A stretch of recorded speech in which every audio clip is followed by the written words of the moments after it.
अस्सलाम वालेकुम dear students, welcome back once again. This is doctor Hadi here. आज आपको पढ़ाएंगे फर्स्ट के बायोलॉजी से एज योर लाइफ के चैप्टर से। टॉपिक है स्ट्रक्चर ऑफ वायरसेस, और स्ट्रक्चर ऑफ वायरसेस में हम आपको पढ़ाएंगे स्ट्रक्चर ऑफ बैक्टीरियोफेज। तो सबसे पहले ओवरऑल दुनिया में जितने भी वायरसेस है उनको देखेंगे कि ओवरऑल उसमें उसका स्ट्रक्चर किस तरह से है, और फिर किसी मखसूस वायरस की तरफ आके उसका स्ट्रक्चर हम लोग पढ़ेंगे।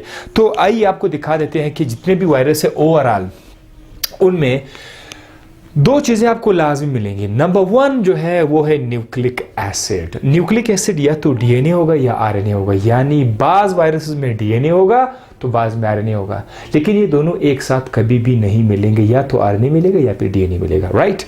ये आपको मिलेगा। नंबर टू आपको मिलेगा क्या चीज आपको मिलेगा? आपको मिलेगा प्रोटीन आपको मिलेगा, ठीक है? ये दोनों लाजमी आपको मिलेंगे। प्रोटीन फिर जो है वो किस तरह से होंगे? मिसाल के तौर पर लेट्स सपोज मैं कहता हूं कि हमारे पास एक वायरस है, उसके अंदर जो है वो उसके अंदर डीएनए पड़ा हुआ है, ठीक? लेट्स सपोज, ठीक है, ये डीएनए है, ये वायरस का पहला हिस्सा है। इस डीएनए के आसपास आपको एक कवरिंग आपको नजर आएगा, ये एक किस्म का कवर आपको नजर आएगा। ये जो कवर है ये किस चीज से मिलके बना हुआ है? ये प्रोटीन से मिलके बना हुआ है। तो हर वायरस में ये दो चीजें आपको लाजमी मिलेंगे, एक न्यूक्लिक एसिड और उसके आसपास आपको प्रोटीन का कोट मिलेगा। ये जो प्रोटीन का कोट आप देख रहे हैं इसका नाम क्या है? इसका अपना नाम भी है, कैप्सिड इसको कहते हैं। तो अगर एग्जाम में सवाल आ जाए what is capsid question mark, तो आप कहोगे the protein coat around the nucleic acid is called capsid. मजे की बात और सुनो, ये जो कैप्सिड है ये एक गोल दायरा नहीं है, ये फुटबॉल की तरह एक पूरा का पूरा झली है, और उसकी जिस तरह फुटबॉल के अंदर छोटे छोटे से पीसेस लगे होते हैं, इस कैप्सिड के अंदर भी छोटे छोटे पीसेस लगे हुए होते हैं, ठीक है? इस कैप्सिड के अंदर भी आपको छोटे छोटे पीसेस आपको नजर आएंगे, ठीक है? इस तरह से ये जो पीसेस हैं फुटबॉल की तरह ये मिले हुए हैं। अच्छा, ये तमाम के तमाम पीसेस, छोटे छोटे टुकड़े, हर टुकड़े को हम क्या कहते हैं? कैप्सोमर कहते हैं, कैप्सोमर। यानी ये तमाम के तमाम टुकड़े जो है ये कैप्सोमर्स है। अगर तमाम कैप्सोमर्स को अगर उठाया जाए तो इन तमाम कैप्सोमर्स को मजमूई तौर पर हम क्या कहेंगे? कैप्सिड। कैप्सिड एक पूरा का पूरा जिल्द है, और इसके अंदर जो छोटे छोटे टुकड़े हैं उनका नाम है कैप्सोमर। अब कैप्सोमर के बारे में मैं आपको बताता चलूं कि कैप्सोमर की तादाद और तरतीब बड़ा मशहूर है, बड़ा इंपॉर्टेंट है।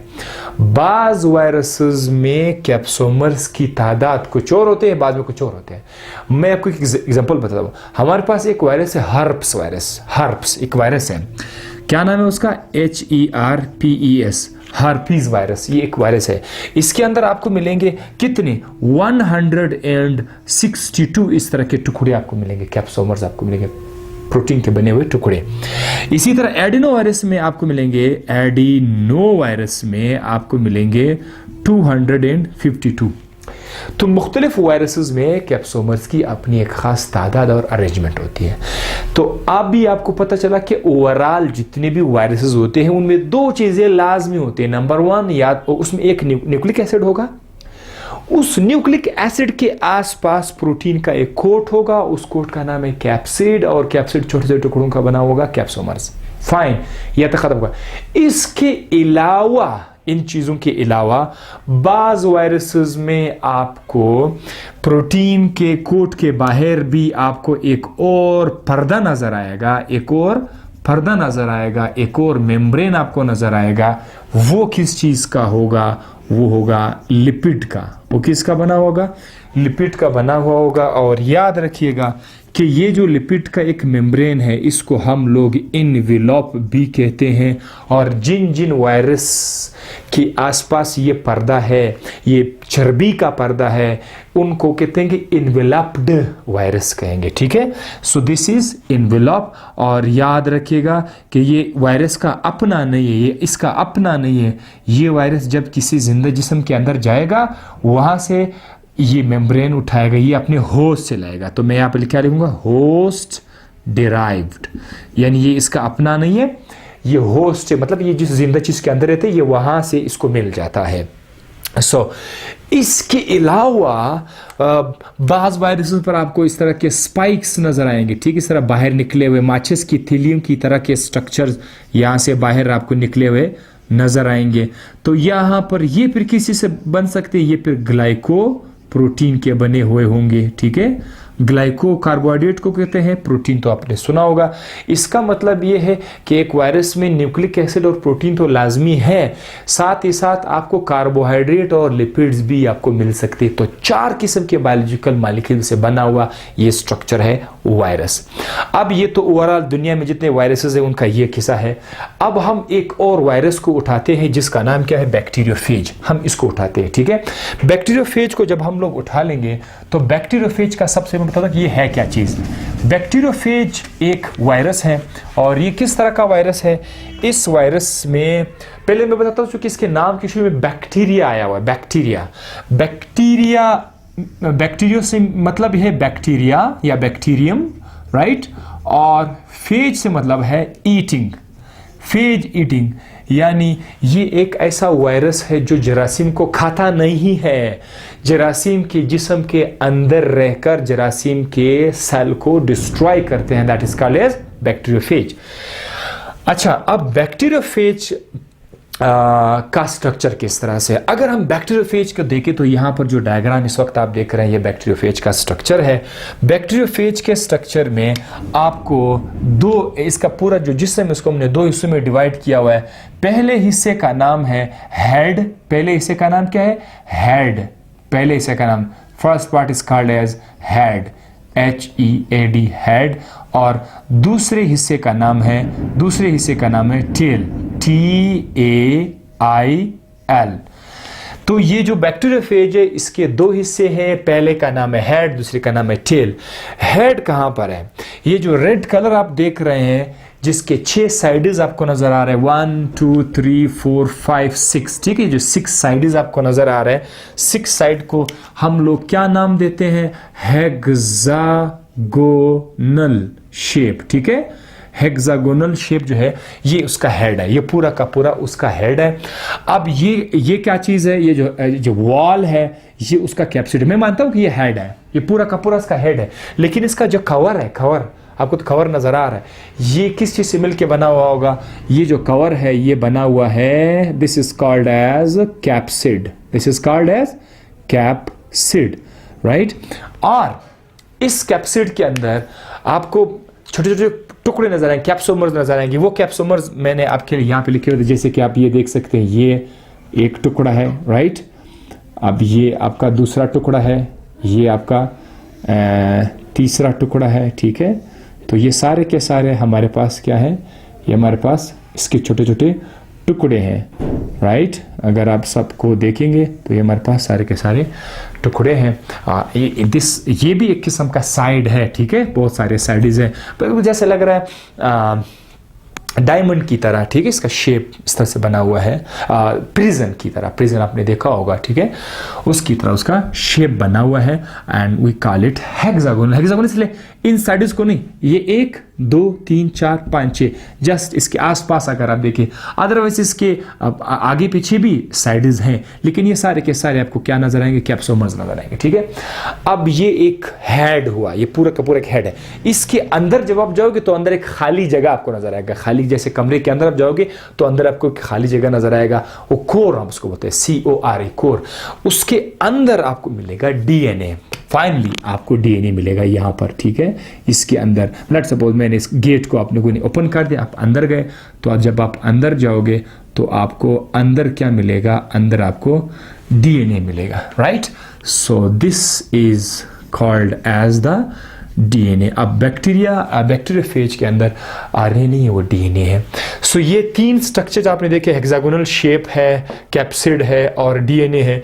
ये है आपका वायरस का हेड।